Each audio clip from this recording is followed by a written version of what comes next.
Most recently, Upasana Konidala organized one event with the IITians, and there she asked one question, that is about the marriage. She asked, how many of you get married in the 20s? And mostly those who raised their hand, they were boys. And what about the girls? What they react on that? Mostly girls says, firstly they want to set up their career, and after that, that should be their choice that whether they want to get married or they do not want to get married.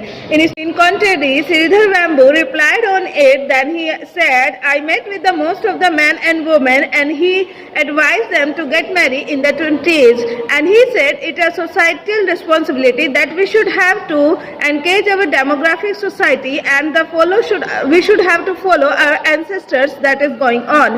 What is real matter now? We have a question that in which age we should have to get marriage.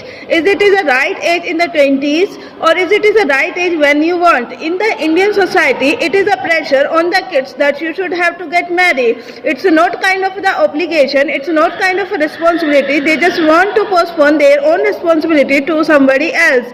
And instead of this, the youngs do not want to follow it. They want to set up their own career. According to me, what should be the correct age? When you want to be a mentally fit, when you want to be ready from your mind, that will be a fine. Not when your society wants, not when your parents want, and not when you are of the 20s or 30s. The correct age, when if you want to get married, it is your choice. If you do not want to get married, it should be your choice, because it's your right. But make sure whatever you are doing, it should be a correct deadline, that what decision you have taken that is effectful in future or not, because the consequences in the every taken action by you will be totally effect to you.